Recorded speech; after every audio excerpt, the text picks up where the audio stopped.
E pessoal, vou esperar um pouquinho, acho que o pessoal está entrando ainda. Como é que tá o áudio? Tá ok?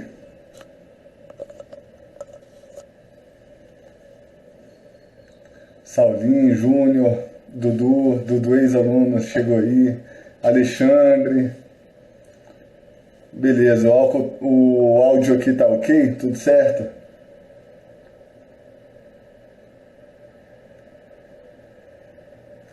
Opa, olha só o Lucas. Boa noite, Gisele. Legal, legal, legal. Opa, copo café especial aí, Felipe Braza. Luiz do Pato Roco aqui de Belo Horizonte, pessoal de Santa Catarina, pessoal de Brasília, pessoal daqui de Belo Horizonte. Beleza, Dudu, obrigado pelo feedback. Um pouquinho de eco. Ah, esse eco é daqui da sala. Salve, salve. Pessoal aí, J Marcos Eventos. Boa noite, Alan. Beleza, obrigado, Emily, pelo feedback também. Aqui, ó, a galera da Diage, nossos parceiros.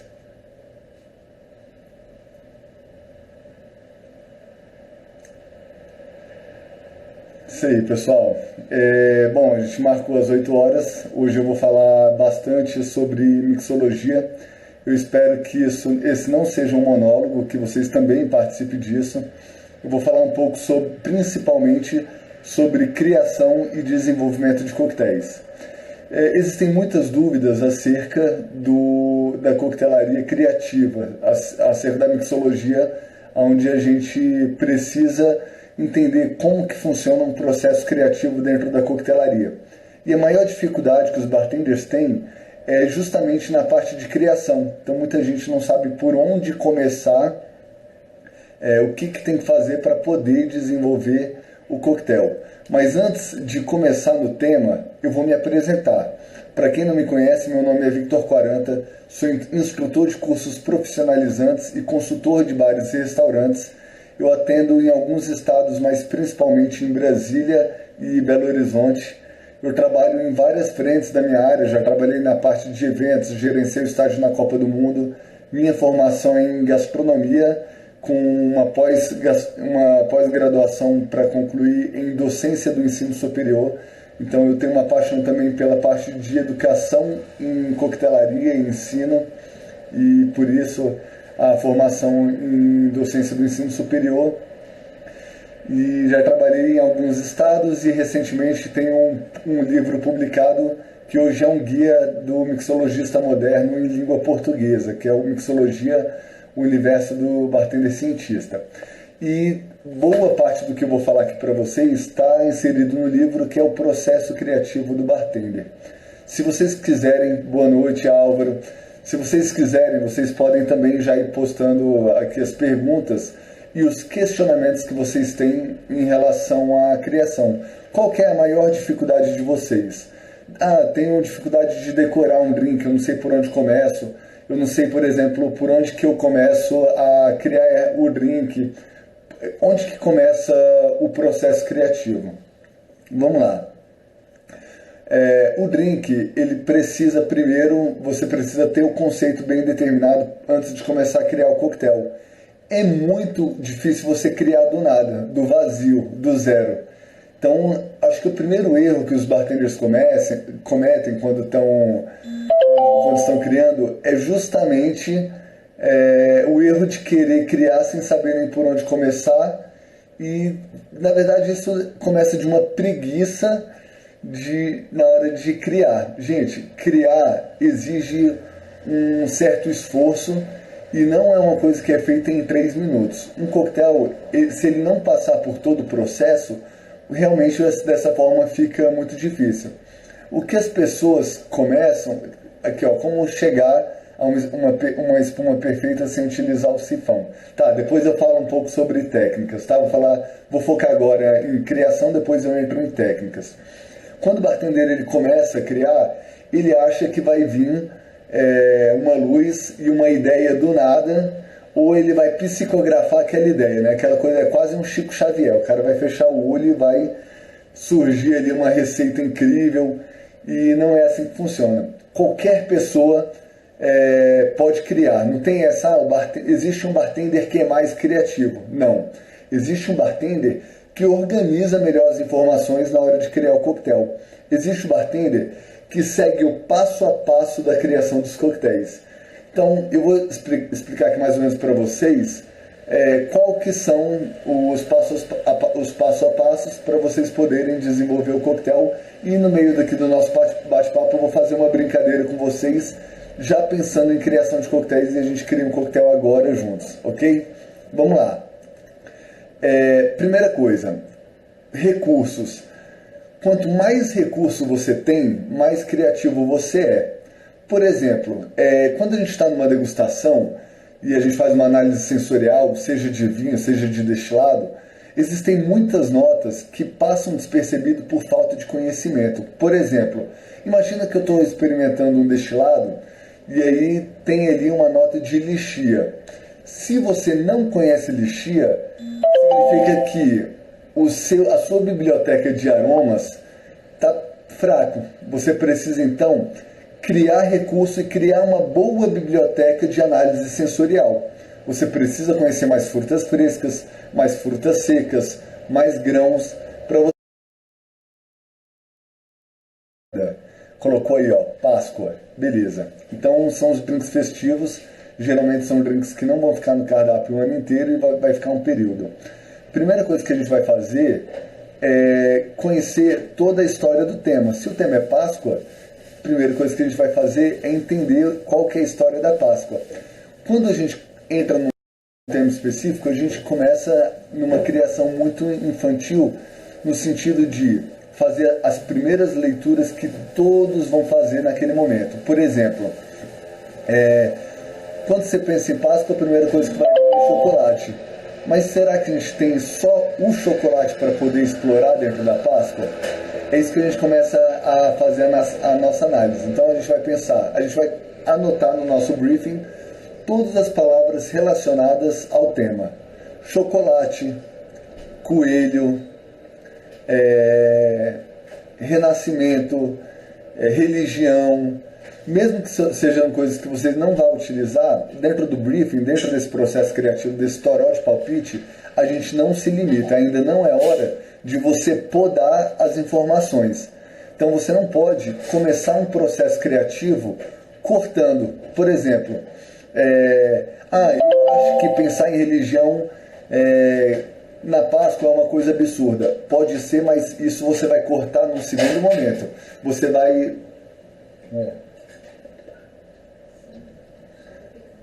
Vocês não... cenoura aí, ó. O Pablo deu uma ideia incrível. Cenoura. Então você vai colocar cenoura, coelho, chocolate, criança, festa. Você vai montar, coloca aí uma lista, sei lá, de 50 palavras que você acha que tem a ver com o tema. A partir desse tema, você vai começar a construção do seu coquetel. Então, você tem duas linhas que você pode começar. Ovo, aqui ó, o Drink Fest Open Bar deu uma sugestão. Você pode começar a partir do conceito já visual do seu coquetel, ou você pode partir dos ingredientes. Cenoura, vamos supor. Ele colocou cenoura? Quem colocou cenoura? Pablo Mercedes. Parabéns, Pablo. Você vai colocar agora tudo que combina com a cenoura. A gente chama isso de pareamento de sabores, ou flavor pairing. Então você vai colocar tudo que combina com cenoura. Antes de você colocar isso, você vai criar subgrupos e nichos. Por exemplo, ervas, destilados, bebidas, condimentos, especiarias, tudo que você acha que combina com cenoura vai estar no seu flavor pairing. Eu vou dar um exemplo aqui para vocês. Vamos lá. Vocês podem ir construindo junto comigo, tá? Vamos lá. Cenoura.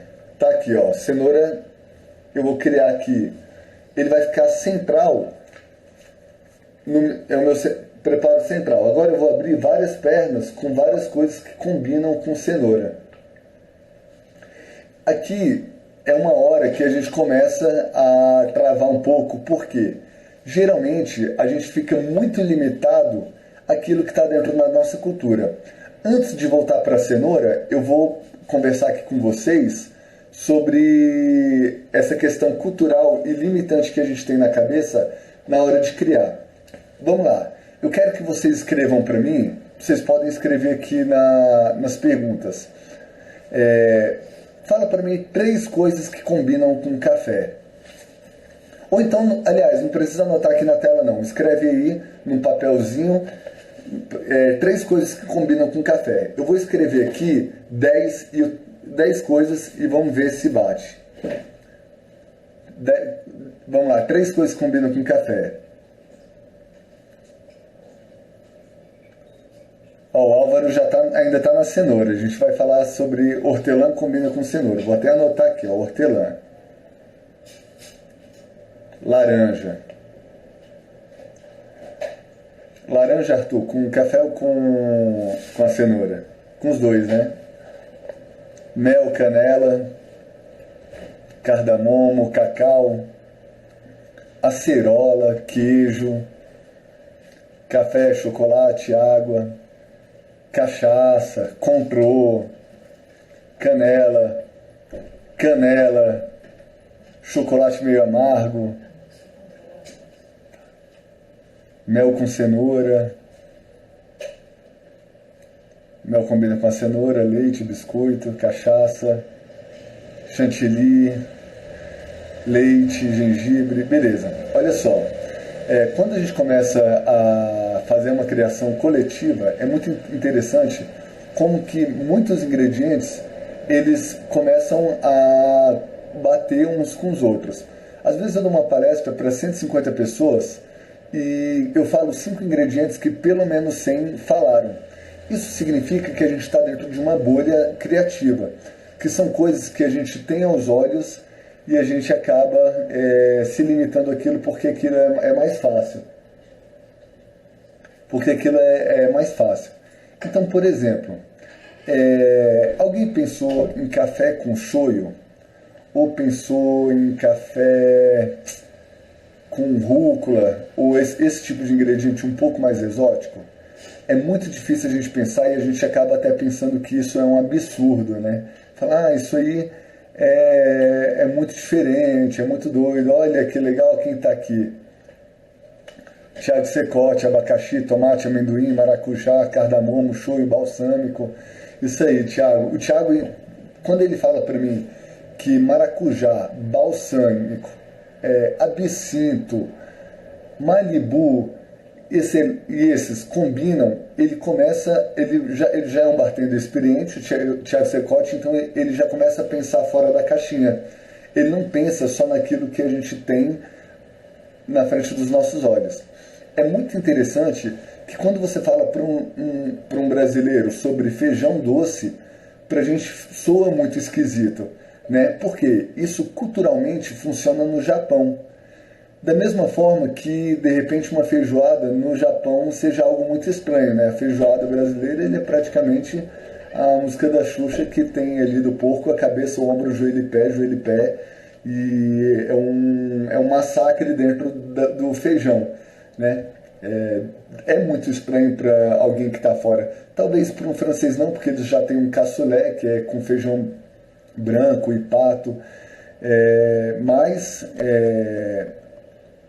em geral todo mundo pensa dentro da caixinha porque é mais confortável pensar dentro da caixinha.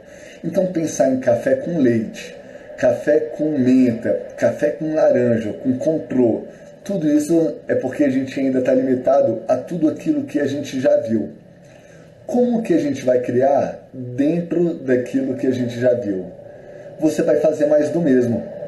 Então, como mixologista, a gente tem que começar a olhar para outras possibilidades. Por exemplo, você vai desconstruir o café para poder reconstruir as combinações. O que a gente avalia no café? Oleosidade, acidez, amargor, dulçor e várias notas primárias, secundárias e por aí vai. Quando você Pensa no café, por exemplo, que tem um nível de acidez e amargor, você pensa que a rúcula também tem um nível de acidez e amargor, você começa a ver uma lógica de construção entre esses dois ingredientes. Olha que interessante. Baunilha ninguém falou, verdade. Café com wasabi, legal, Alencar. Ó, a Ana já está pensando fora da caixinha. Café com wasabi é super fora da caixinha, tá? Licor de genipapo com café. Valeu, Markelli. Muito legal. Também está pensando fora da caixinha. Markelli, uma ex-aluna, vão te ver por aqui. E realmente, o Secote está falando aqui que baunilha ninguém falou e ninguém falou mesmo. Gente, baunilha é um dos primeiros que todo mundo fala. É impressionante como que, dessa vez ninguém falou, como que em geral em palestras todo mundo pensa em café, amêndoas, nozes e laranja dentro do café. Eu não estou falando para vocês que vocês vão ter que criar, bolar drinks igual, que nem loucos, assim, e começar a adicionar aquela fruta colhida pelas jovens caolhas virgens do sul da Groenlândia só porque é exótico e porque vai ser diferentão dentro do coquetel. Tudo que a gente coloca dentro do coquetel tem que ter coerência, tá? Então, peraí, como é que eu vou fazer? Mas como saber o que combina? Beleza, Andréia? Aí esse é o ponto-chave. Primeiro, você vai explorar tudo que está dentro da caixinha. Tudo que está dentro da caixinha você vai explorar. E aí você vai começar a criar famílias. Por exemplo, se laranja, que é cítrico, a casca da laranja, e o limão é perfeito, tá? Limão Tahiti é perfeito com café. Combinam com café, por que a gente não começa a explorar os outros cítricos? Deu para entender? Então, canela, Estela, você ainda está dentro da caixinha, tá? Canela é super comum, canela, cravo, e são clássicos do café. Tá? Castanha, Ranieri, também está dentro da caixinha, é um clássico do café. Alface, cebola roxa e pimentão, Emerson. Aí você já começa a pensar fora da caixinha. Então você vai criar esses subgrupos. Vamos voltar aqui para a cenoura. Vamos pensar em frutas. Aqui a gente está numa fruta que é muito dentro da caixinha, que seria a laranja. Aqui alguém já falou hortelã com cenoura. Alguém já pensou em pimentão com cenoura? Pimentão. Alguém já pensou... Vamos lá? Zimbro. Zimbro combina muito com café, né, Lux? Alguém já pensou em beterraba? E a gente começa a abrir um leque para os tubérculos, né? Beterraba, principalmente tubérculos com potência de sabor. A cenoura também tem o dulçor, a beterraba tem o dulçor. De repente você consegue encaixar esses dois ingredientes enquanto... Opa, voltou? Acho que deu uma travada aqui. Ó, laranja, cenoura e espuma de limão. Combina demais. Limão, ele geralmente é um ingrediente-chave que combina com um universo de ingredientes. Então, eu acho que o limão, principalmente o Tahiti, ele é o ingrediente que é mais utilizado na coquetelaria. Geralmente, a gente compra de quilos ou toneladas, né? E a gente tem o limão Tahiti, que é o mais ácido, e o limão siciliano, que é o mais perfumado. A gente já vai falar de limão agora, tá? Ó, Araticum, legal. Mangá e Bacuri, parabéns, Edmar. Você está pensando já fora da caixinha. Então eu tenho aqui, eu não vou querer abrir tanto meu leque aqui não, mas aqui eu começo a montar minha biblioteca de sabores. Significa que eu vou criar pelo menos 50 ou 100 combinações que encaixam muito bem com a cenoura. Depois que eu faço essas combinações, eu preciso regular o meu coquetel. O que significa? Que dentro de uma matemática de sabores, eu preciso determinar o que vai ser álcool, o que vai ser ácido e o que vai ser doce. Vamos lá, vou justificar para vocês. O ácido, ele dá o contraponto do doce e ele não deixa que o doce fique tão enjoativo. Você sabe que doce demais não dá para você tomar mais de um coquetel, que você fica super satisfeito e ele fica super enjoativo. Então você precisa de um ácido para equilibrar o doce, tá? Só que ácido demais, ele fica azedo, não fica bom, tá? Ácido demais fica intragável. O ácido tem a função, o doce também tem a função de não deixar que esse ácido fique ácido demais. Então o ácido é contraponto do doce e o doce é contraponto do ácido, tá? Então doce demais enjoativo, ácido demais fica intragável, tá bom? A acidez estimula a papila gustativa. Então, quando você faz esse jogo de doce e ácido, geralmente a boca ela tem uma prioridade. Entre doce e ácido, a prioridade é do doce. Então você toma o drink, você vai sentir primeiro o doçor e no fundo você vai sentir a acidez estimulando a papila gustativa. Você vai tomar um drink e vai ficar assim, ó.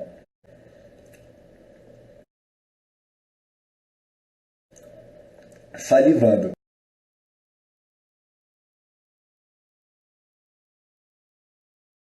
O que você quer com essa saliva? Se satisfazer. Então, você vai tomar mais um gole, o doce vai te satisfazer e o ácido vai vir depois. Então você vai se satisfazer,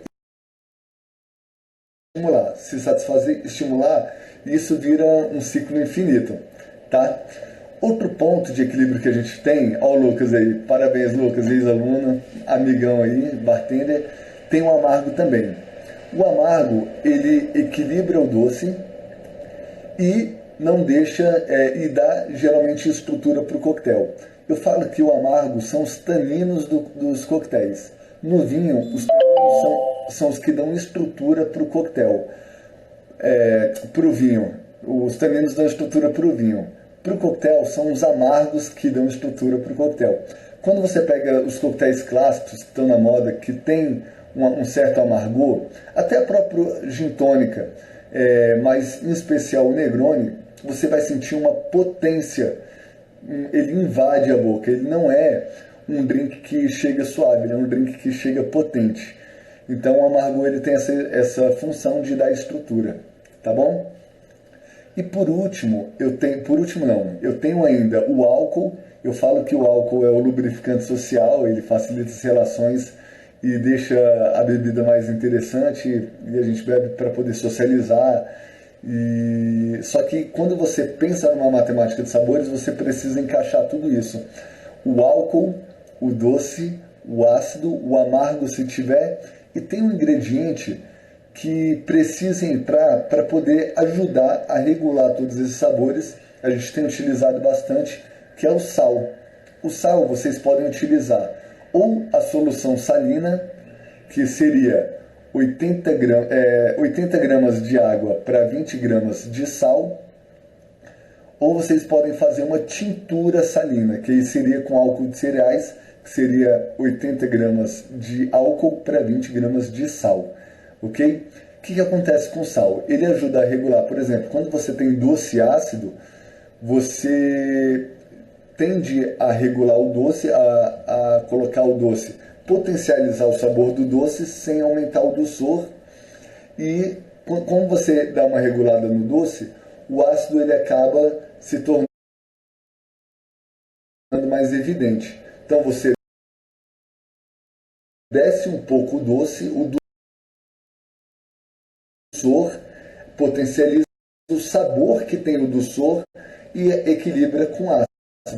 Então, eu posso falar para vocês agora que doce, ácido e sal seria uma combinação incrível para regular esses sabores. Então vamos lá, voltando no processo criativo. Eu tenho aqui os meus ingredientes. Eu vou fazer um drink de Páscoa, que é o que sugeriram para mim. E o ingrediente é a cenoura. Eu preciso determinar quem que vai ser o meu doce, quem que vai ser o meu álcool e quem que vai ser o meu ácido, quem que vai ser o meu amargo e o sal. Eu preciso encaixar tudo isso dentro do meu coquetel. Por exemplo, a cenoura. Eu vou fazer um xarope de cenoura, eu vou fazer um shrub de cenoura, shrub seria um fermentado natural. Eu vou fazer um sweet and sour de cenoura, que seria misturar um xarope de cenoura com limão.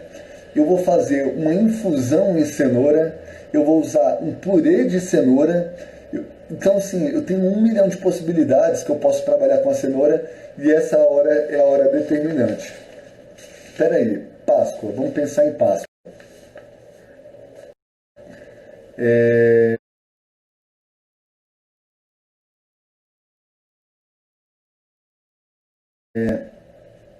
vou escolher um álcool neutro para poder potencializar os outros sabores, tá? Então eu tenho aqui a vodka, vou criar um drink vodka. Qual é o estilo de coquetel que a gente vai criar? É martini? É um long drink? É um copo baixo? Eu já preciso determinar isso para poder saber como que eu vou encaixar esses ingredientes. Vamos começar por um martini simples, tá? Martini simples, com uma base simples de álcool doce ácido para poder equilibrar. Então eu posso criar aqui, eu vou colocar aqui vodka, que é um álcool neutro, vou utilizar, vou colocar aqui um xarope de cenoura, então eu vou fazer o suco da cenoura, misturar com açúcar, partes iguais, e levar para ferver no fogo. E aí eu vou ter se eu quiser ele um estilo de martini mais classudo, eu vou fazer então um cordial de cenoura, que seria misturar o xarope com álcool, tá? Mas vamos lá, não vou fazer ele tão classudo, vou fazer uma linha mais comercial. Vodka, xarope de cenoura e limão. Dentro de um martini, o pessoal está travando? Não, cenoura não presta para macerar não, é melhor cozinhar, tá? Melhor fazer um subproduto dele. Macerar você vai retirar menos sabor. De repente é melhor você cozinhar e reduzir, e aí você vai ter mais potência de sabor, tá? Então vamos lá, vodka, xarope de cenoura e limão. Só esses 3 ingredientes eu já tenho um drink equilibrado. Eu vou fazer a matemática dos sabores. Geralmente para martini, por exemplo, 30, 30, 30 dá certo. Se eu quiser ele um pouco mais alcoólico, estou falando 30 de vodka, 30 de xarope e 30 de limão, tá? Se eu quiser um pouquinho mais alcoólico, eu vou colocar 50 de vodka, 30 de xarope e 30 de limão. Se eu quiser reduzir um pouco a acidez, não fazer ele tão sour, eu posso colocar 50 de vodka, 25 de xarope e 15 de limão. Olha que interessante. Batido, tá? Porque as densidades são diferentes. Quanto mais denso, mais pesado. Então, se eu tenho vários ingredientes com densidades diferentes, eu preciso bater na coqueteleira, senão ele não vai ficar uniforme, tá? Pessoal, vou mudar aqui para ver se ele melhora a internet. Pessoal, eu troquei a internet aqui para ver se ele melhora e vai mais rápido, tá? Vamos lá. Então, eu tenho aqui um ingrediente, eu tenho 3 ingredientes para fazer a minha base do coquetel. Mas essas bases ainda não contam a história do meu coquetel. Se lembra que a história do meu coquetel é Páscoa? Então, peraí, Páscoa, fiz um brainstorming, encontrei um ingrediente-chave que ele vai ser o meu ingrediente principal do coquetel. Ok. Agora, eu fiz um equilíbrio que ele é bem batido, que é uma quantidade de álcool doce e ácido, beleza? Agora que eu fiz esse preparo de álcool doce e ácido, eu vou começar a construir o meu coquetel. Chocolate, tem como a gente encaixar o chocolate aqui? O que vocês acham? Se a gente pensar que tem a gente acaba voltando até para a caixinha, que seria um chocolate com cenoura.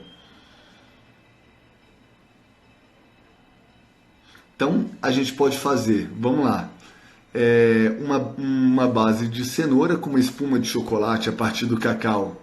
O que vocês acham? Melhorou? Que legal. Então, a internet do celular está melhor do que de casa. Então, eu posso fazer uma base de vodka com cenoura e limão e uma espuma de chocolate. A partir daí, eu começo a contar, sim, na borda ou espuma. Valeu, Alexandre. A gente também pode fazer uma borda de chocolate. Quando eu penso em construção de coquetel, eu tenho que pensar no todo. Esse drink, só de olhar para ele, ele já conta uma história. Ele já fala, opa, isso aqui é a Páscoa. Se não, o meu drink ainda não está pronto. Você precisa olhar para o coquetel, olhar os seus ingredientes e ele te contar uma história sem você ter que dar a dica do que é. Por exemplo, Suelen, doce demais. É, Suelen, doce demais. Você pode fazer uma linha mais ácida e uma espuma mais cítrica, tá? E não vai ficar tão doce. O doce ele é importante para dar potência de sabor. E o ácido que vai dar o contraponto, tá bom? Pode cacau na taça. Valeu, Markelli. Também é uma ótima dica. Chips de chocolate. Também pode ser acompanhando o drink. Muito embora eu tenha criado esse drink para uma taça martini, eu tenho que utilizar a taça martini para poder fazer esse coquetel? Não. Eu posso começar a pensar fora da caixinha também na moldura da minha obra. Eu falo que a taça é a moldura da obra. Então, geralmente, quando o bartender vai criar, ele pensa sempre ou em martini, ou em long drink, ou em copo baixo. E se de repente a gente pegar uma taça balloon com gelo e criar uma embalagem de ovo de Páscoa para esse coquetel? Aquela embalagem mesmo que você tem que abrir para poder comer o chocolate, que vem primeiro papel alumínio e depois um outro papel. Vocês conseguem imaginar? Olha como é que começa a minha parte de criação de coquetéis. Eu ficaria com chocolate amargo para equilibrar. Eu também, Fábio. Eu acho que o meu chocolate jamais seria um chocolate ao leite e quanto mais amargo, melhor. Então vocês conseguem imaginar nessa possibilidade de poder embalar esse copo e criar visualmente? Então a gente vai pensar num nome para esse coquetel que é de cenoura com chocolate, que vem numa embalagem de ovo de Páscoa, e quando você vê a descrição no cardápio, você não precisa falar mais nada. O drink ele já entrega todo o seu conceito, tá? Quando a gente fala em conceito de coquetel, você precisa explorar o tema, explorar a cultura. Alguém postou aqui japonês, eu já fiz uns 3 restaurantes japoneses. Um dos coquetéis que eu fiz foi o Yin Yang. Então eu fiz um drink numa base, onde eu tinha 2 drinks, um de gin com chochu, que é um destilado de saquê, e graviola, e no outro um whisky e café com shoyu. Foi daí que surgiu a ideia, e visualmente ele é o Yin Yang. Qualquer pessoa que visualizar, eu vou até mostrar esse drink aqui no livro. Gente, esse aqui é o meu livro, tá? Mixologia, Universo do Bartender Cientista, que é publicado pelo Senac. E eu tenho aqui várias histórias contadas com vários coquetéis. Então vou pegar aqui, ó. Aqui, ó, já passou. Vou pegar aqui para vocês o Yin Yang. Eu consigo fazer a defesa. Aqui, ó. Esse é o Yin Yang. Vocês conseguem enxergar? Eu uso inclusive o café ali no escuro. Olha que interessante. Qualquer pessoa que vê essa imagem já vai associar ao restaurante japonês. Então olha que interessante. Quando eu fui criar esse coquetel, a primeira coisa que eu tive que fazer é entender o que é Yin Yang, que é a força feminina, a força masculina, e transportar essa história para o meu coquetel. Então eu já afirmo para vocês que o coquetel ele tem que contar uma boa história, né? E um cardápio ele tem que ser coerente uma história com a outra. Por exemplo, geralmente quando eu vou criar, eu posso ir de uma ideia muito louca, que é pensar num recipiente e criar um cenário, ou eu posso pensar num drink muito simples. A ideia pode ser contada de uma forma muito simples. Por exemplo, eu tenho um drink que se chama Django Livre, que é nada mais do que o cartaz do filme Django no copo com um jato de grenadine, como se o cara tivesse tomado um tiro. E aí ficou o respingo do tiro no cartaz. Gente, quem conhece o filme e conhece de cinema, vai olhar para o copo e vai identificar na hora que é o Django Livre e que história eu estou querendo contar. Para criar o coquetel, eu assisti o filme várias vezes do Django Livre e fui criando o meu conceito, montando, coloquei todos os escravidão, Estados Unidos.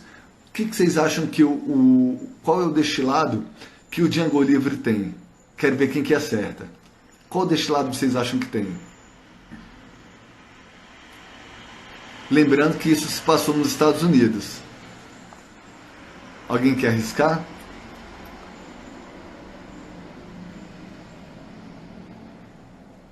Ninguém? Vamos lá. Estados Unidos, escravidão. que destilado você usaria para um drink que contasse essa história?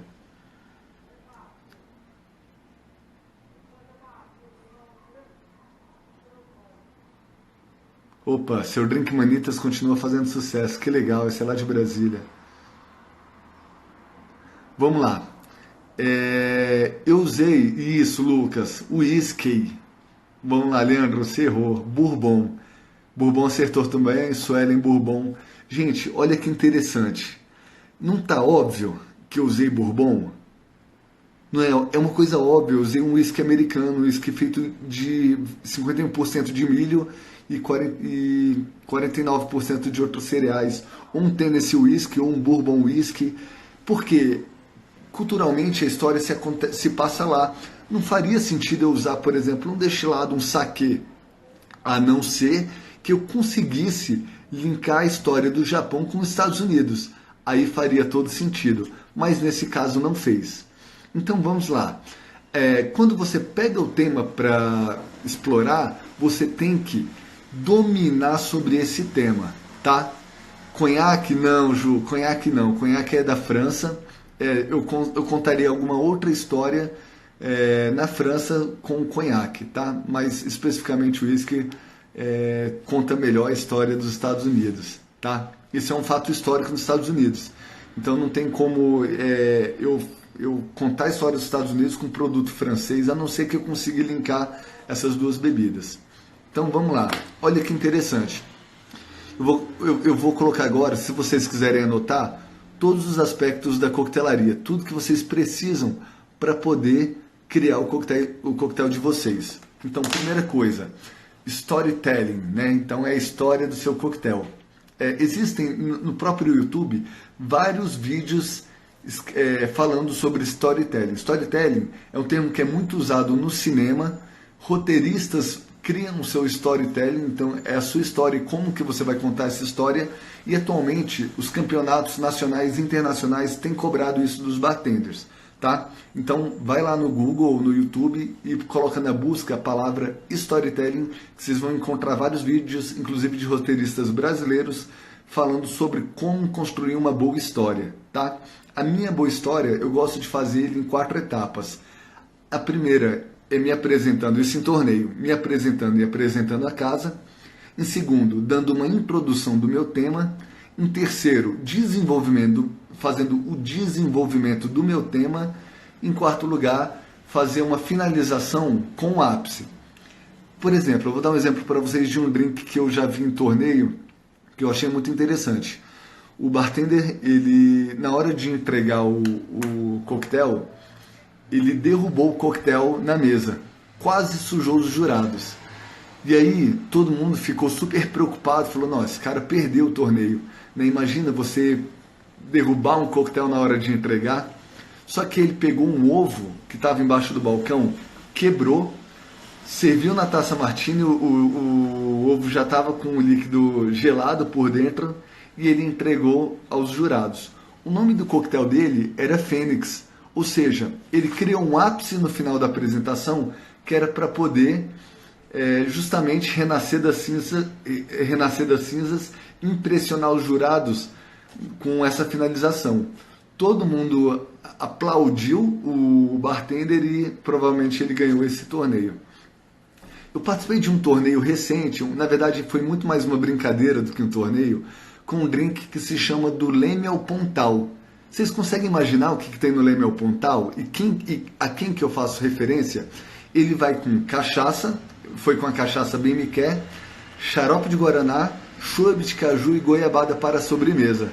Então eu começo a minha apresentação falando um pouco sobre Tim Maia e quando que entrou essa frase na música, que foi no mesmo ano que eu nasci, que foi em 86. Então a música tinha sido criada em 82, inserido um ano, e aí eu faço uma brincadeira, falo que 2 fatos incríveis aconteceram nesse ano, que foi o meu nascimento e a frase dele, e consegui linkar, e foi um barato. No final estava todo mundo animado, eu tinha colocado a música, e as pessoas já estavam cantando junto comigo. Cachaça, xarope de guaraná, chope de caju, goiabada para a sobremesa. E aí eu fiz um sweet and sour de caju que ficou incrível. Eu joguei muita acidez e ele ficou muito potente e os bartenders que estavam lá adoraram o coquetel. Então vocês conseguem entender? Primeiro, eu peguei a história da música, que eu conto a história do Rio de Janeiro, que eu conto a história do Soul Music no Brasil, que seria o Tim Maia, e faço uma construção dentro disso. Nesse caso, eu consegui encurtar um caminho dificilmente a gente consegue, que é todos os meus ingredientes já estavam prontos. Então eu não precisei fazer um pareamento de sabores. Então vamos lá, galera. Muita informação, né? Primeiro, o conceito do coquetel. Depois, fazer um brainstorm para encaixar todos os ingredientes dentro desse conceito. Depois, regular esses conceitos e depois o design do coquetel. O coquetel, ele tem que ser vendável pelos olhos. Você tem que olhar o Instagram do cara e falar, eu quero tomar esse negócio, tá? Então, antes de ser bartender, nós somos vendedores, tá? Então eu falo assim, ó, o bartender, ele é um bom anfitrião e um bom vendedor. Então a gente precisa sobreviver na nossa área. Para sobreviver a gente precisa vender coquetéis. Então a gente faz o que a gente gosta com a venda, né? O que nos mantém fazendo o que a gente gosta é vendendo aquilo que a gente gosta, tá bom? Esse passo a passo tem no meu livro, tá? O pessoal tá falando assim, fala um pouco sobre shrub, como é que faz shrub e tal. Depois eu faço uma live aqui específico para produção e quem sabe eu vou para a cozinha aí para mostrar para vocês como que faz na prática, tá? Mas hoje eu vou me ater só à criação dos coquetéis e depois, a pedido aí, eu faço uma live só de subprodutos para coquetelaria. E aí eu tenho um curso de mixologia que se chama Mixologia da Panela ao Copo, que é justamente os preparos de panela que vão para o coquetel e deixam eles maravilhosos, tá? Mas eu vou deixar isso para outro lado. O Lucas Lúcio, ele fala uma coisa que eu repito muito: tudo é visual, né? Então não adianta você ter um drink incrível e ele não for bonito. É lógico que quando a gente fala em construção visual, existem várias linhas de construção. Tem bartenders que eles são mais classudos e mais minimalistas. Isso é uma linha, é uma linguagem. Tá errado? Não, é um estilo. O meu estilo não é agora eu tenho trabalhado um pouco de minimalismo na cozinha japonesa, porque comida japonesa é minimalista. Mas em geral, eu gosto de pirar. Eu gosto de trabalhar principalmente um conceito forte de coquetel stylist, ou design aplicado à coquetelaria, que é você fazer uma construção visual. Para fazer uma construção visual, você precisa se ater a duas coisas: proporção e ordem. Proporção é o tamanho de uma coisa relacionado à outra. Por exemplo, se eu coloco uma laranja de 10 centímetros num copo que tem 10 centímetros, imagina uma laranja do tamanho de um copo. Vai ficar muito exagerado o tamanho dessa laranja. Então eu preciso fazer um cálculo que essa laranja proporcionalmente fique interessante, fique bonito, fique discreto, não fique tão grande. Ele pequeno demais, olha o Eduardo aqui falando do Porto Viana, também outra cachaça incrível. Quem conhece Porto Viana, eu tenho criado muitos coquetéis com Porto Viana e esse ano eu vou criar mais ainda. Então quando vocês pensam em proporção, vocês têm que se ater que ele não pode ficar pequeno demais, nem grande demais. E eu acho que todo mundo, por mais que não tenha um estudo disso, tem pelo menos uma leve noção. Consegue ver uma foto e fala, opa, isso aqui está muito grande ou isso aqui está muito pequeno. Em relação à ordem, eu falei para vocês que são duas coisas, que é proporção e ordem. A ordem é onde ele está posicionado. Então, peraí, você tem que, geralmente, olha que interessante, gente. Eu tenho até só pausar aqui, que eu lembrei que eu tenho alguns desenhos de coquetéis que eu faço para fazer cálculo de proporção e ordem.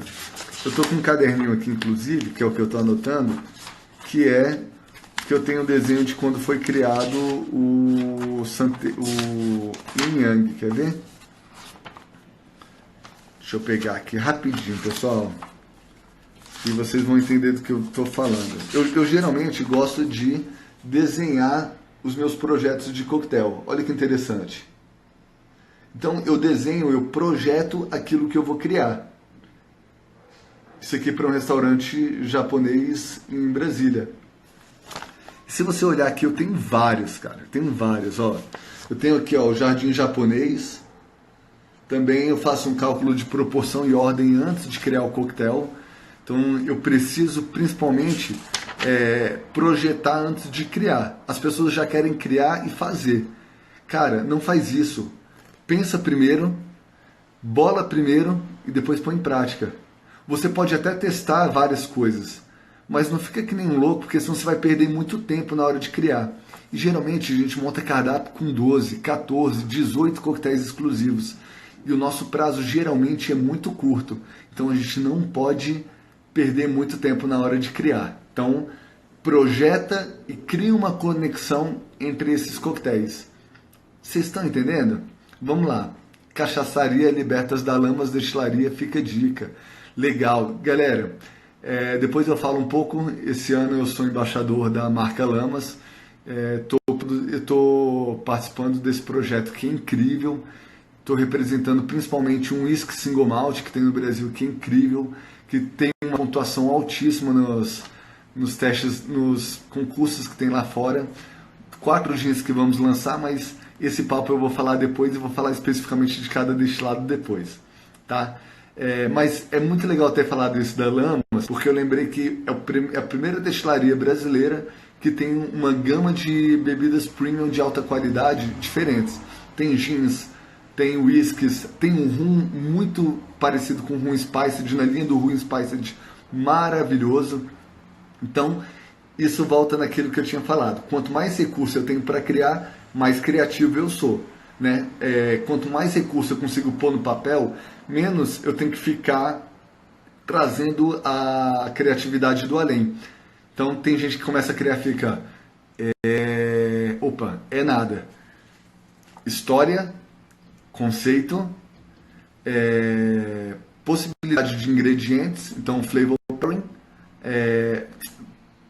combinação de ingredientes, flavor profile, que é o perfil, né, que é essa matemática de sabores, e design aplicado. Apliquei tudo isso, tenho o meu coquetel. Agora tem uma coisa muito importante. Quando você cria um coquetel para restaurante, você tem que pensar numa coisa muito importante. Uma não, duas. Primeira, é operacionável? Dá para operacionalizar o seu coquetel? É uma coisa que você consegue fazer numa grande quantidade de volume e atender num tempo hábil? 2. O custo desse coquetel. Em algum momento, pessoal, eu vou falar aqui sobre custo, não nessa live, numa outra live. Me pedem muito esse tipo de informação. Então, como construir o custo do coquetel para poder depois eu precificar o lucro. Às vezes tem indústrias, grandes indústrias, que chegam para mim, Vitor, eu queria colocar minha bebida no mercado e você pode criar um coquetel para ele? Falo, vamos lá. O seu nicho deve ser um nicho de mercado de luxo. E quanto que custa a sua bebida? Custa R$250, 750 ml. E aí eu vou lá, eu faço um cálculo, uma regra de 3 direta, já atualizo no Excel e descubro que esse coquetel vai me custar R$35. No Brasil, no padrão de bares que nós temos em termos de valor, numa padronização, eu consigo vender o meu drink que custa R$35 a R$55? Às vezes não. Então, ou eu busco alternativas de baratear o meu coquetel, e uma delas é criar subprodutos caseiros, né? Por exemplo, aqui em Belo Horizonte, muitos bares compram a espuma de gengibre. A espuma de gengibre é legal você comprar quando você não tem como criar, como fazer um coquetel. Você não tem estrutura para fazer uma espuma, né? Um coquetel não, desculpa, uma espuma. Então, geralmente, eu acho que é R$38 um sifão de 1,5 litro de espuma de gengibre. A minha espuma, ele sai em torno, caro, a R$3,50.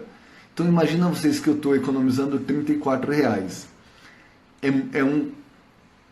É um valor considerável, né? Imagina isso num volume de 1.000, 2.000 coquetéis por mês, o quanto que você economiza, né? É lógico que, por exemplo, eu vou fazer um evento, não tenho 6 sifões e não tenho mão de obra para executar, a melhor opção de fato é comprar, porque isso já entra numa questão de logística operacional. Para espuma, a gente tem mais de 10 tipos de forma de você emulsificar. Então, o Hemustab é uma das formas, mas você pode trabalhar com lecitina de soja, você pode trabalhar com goma xantana, com gelatina, e cada um vai dar um resultado diferente. E você pode misturar esses emulsificantes de acordo com o resultado final. Quer brilho? Gelatina. Quer aerificação? Lecitina de soja. Tá? O que eu menos gosto de trabalhar é clara de ovo pelo cheiro residual que ele fica na espuma e você tem que mascarar esse cheiro, talvez com uma casca de limão siciliano, tá?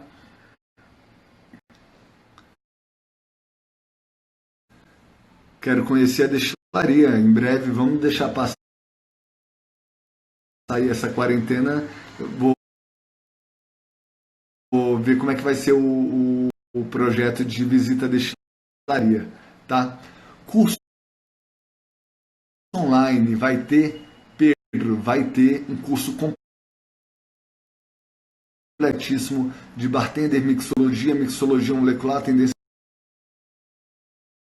da coquetelaria em breve. E eu anuncio para vocês, tá?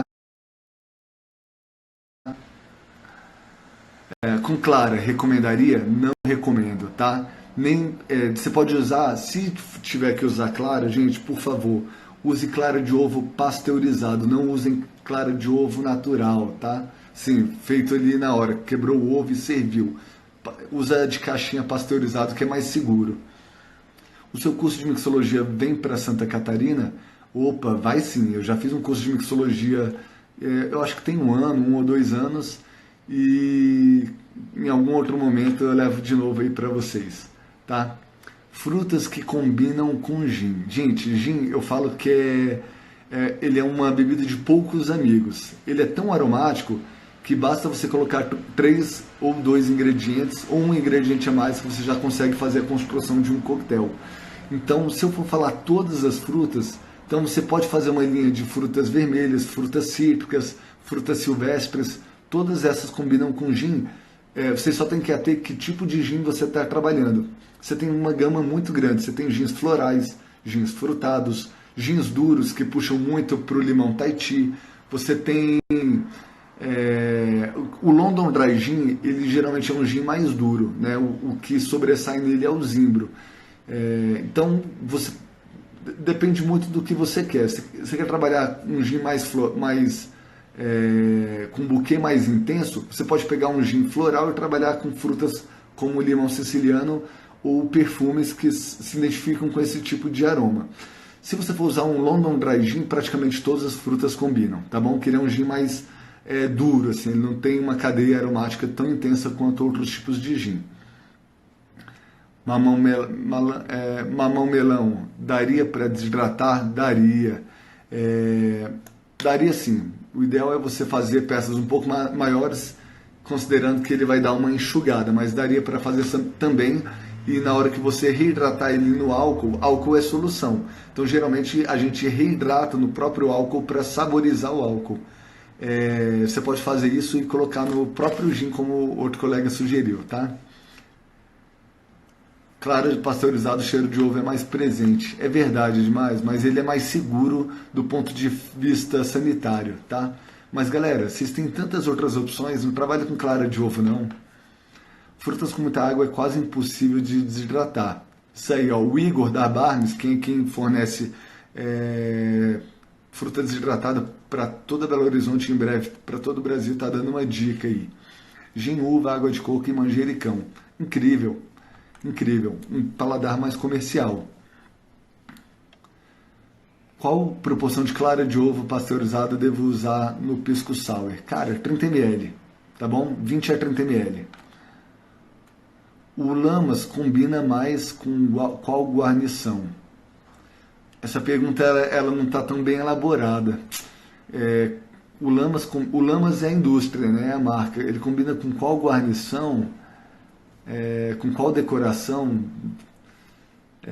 Depende da bebida, depende do coquetel, depende do estilo, depende da linguagem. A guarnição ela também conta uma história, ele também faz parte do storytelling. Então depende do coquetel. Vem para João Pessoa quando? Poxa, Álvaro, eu não tenho ainda uma previsão para João Pessoa, mas assim que pintar um convite eu te informo, tá bom? Para espuma, você recomenda creme de leite? Eu não recomendo creme de leite. Creme de leite, ele tem um prazo de validade muito baixo, então não é necessário creme de leite. Eu nunca usei creme de leite, eu não gosto de usar nas minhas espumas, ok? Opa, olha aí o Zamburi, tem os bartenders aqui de peso, hein? Tem os caras, o Virtus, o Gin Tônica. Ah, tá. O Gin Tônica da Virtus. Legal. O Virtus, ele tem uma pegada de laranja muito forte. Foi legal. Vocês querem que eu mostre para vocês o gin que está lançando? Lançando não, na verdade ele já está no mercado, mas ele vai ganhar um peso maior esse ano. Deixa eu mostrar para vocês aqui só um segundo. Deixa eu pegar aqui, ó. Esse aqui é o meu carrinho de bebidas, onde eu guardo minhas preciosidades, né? Então, o gin, ele vai entrar agora no rótulo novo. Ele não vai ser mais esse, mas ele tem uma pegada de laranja muito forte, tá? Então tudo que combina com casca de laranja, ou que você lembre do próprio Control, combina muito com o gin Virtus, tá? Que é o gin, ó. A garrafa ela vai dar uma alterada, tá bom?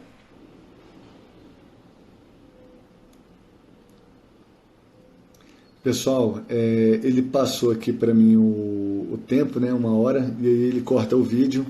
Eu vou continuar mais 10 minutos respondendo vocês, e aí eu vou deixar para vocês essas informações online por pelo menos 1 hora, não, 1 hora, pelo menos 24 horas, um dia, desculpa.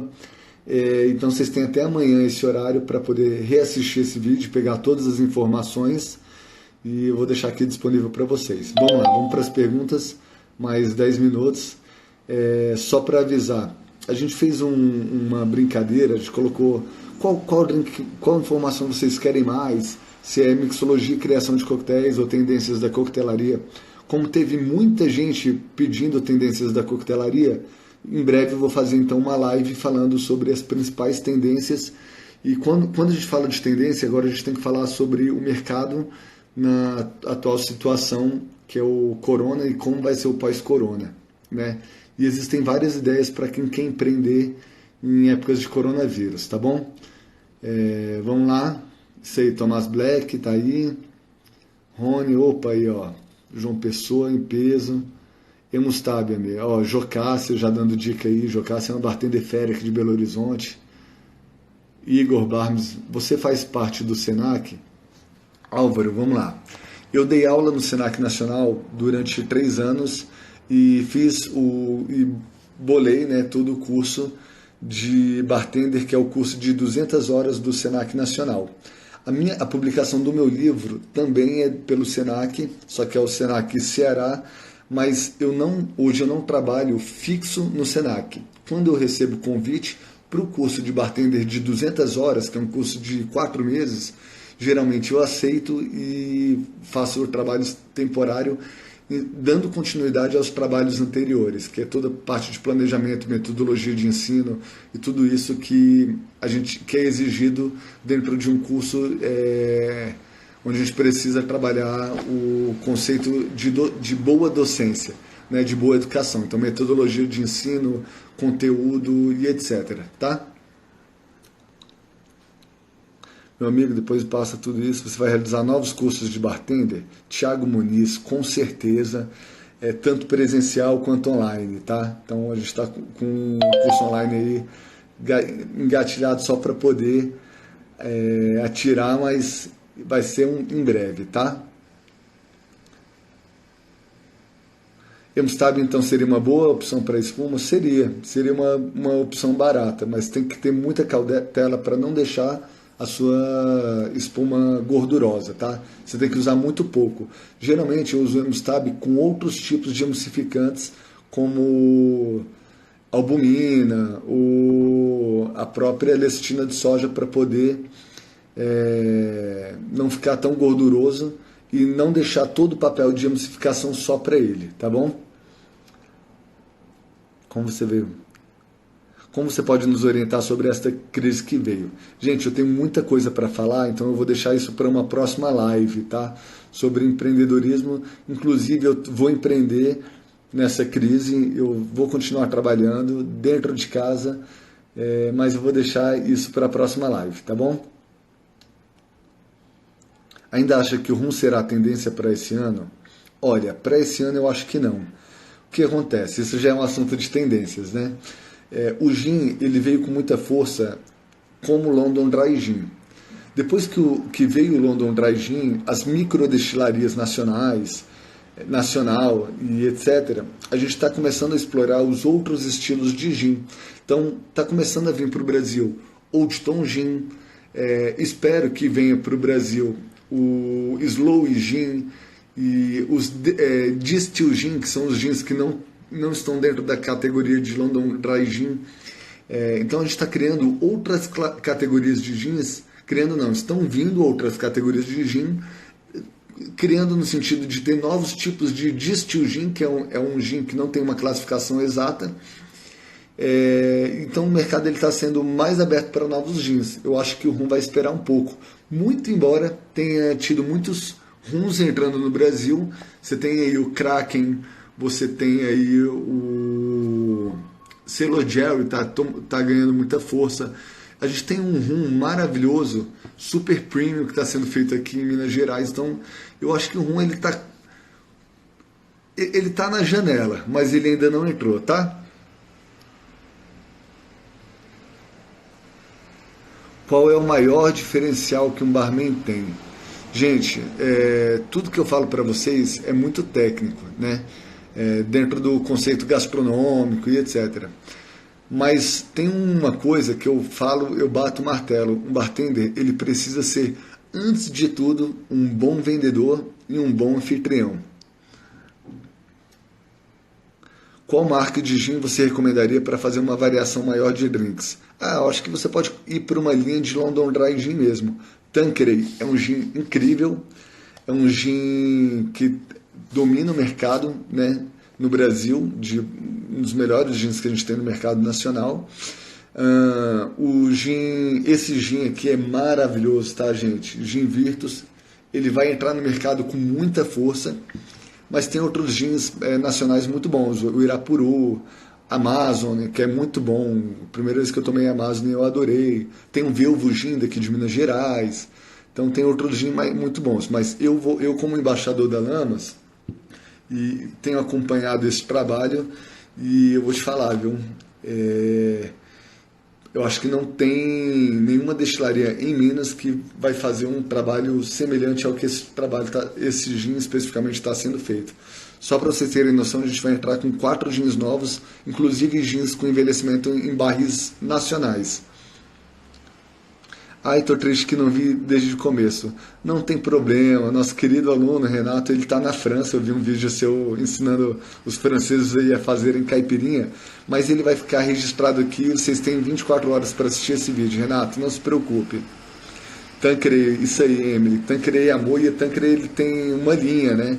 Você tem o Tanqueray, você tem o Tanqueray Flor de Sevilha, que é uma delícia. Eu adoro o Tanqueray Flor de Sevilha. O que você acha do gin da Orloff?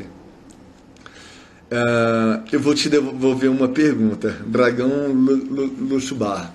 O que você acha da vodka Orloff? Segue a mesma linha, tá bom? Qual curso de barman você recomendaria para quem está começando? Alan, você tem que começar pelo básico. Um mixologista, ele só é mixologista depois que ele conhece toda a base da coquetelaria. Então, você tem 3 tipos de bartender. Primeiro, aquele bartender que só conhece os drinks da moda, sabe fazer Moscow Mule, sabe fazer gin tônica, sabe fazer Negroni, Aperol Spritz. Tem aquele bartender que conhece os clássicos da moda e os clássicos, todos os clássicos, conhece de fato de coquetelaria clássica, então conhece todos os coquetéis que contam histórias desde 1900 bolinha e vem até aqui. E tem o bartender que, além de conhecer os clássicos da moda e os clássicos mais antigos, também conhecem, também criam novos coquetéis, tá? Qual é a média de valor desse gin? Ainda não tem um valor pré-definido, em breve eu posto sobre ele, tá? Então, pessoal, eu vou me despedir aqui de vocês. Aguardem uma nova live. Vocês podem sugerir assuntos para falar aqui na live.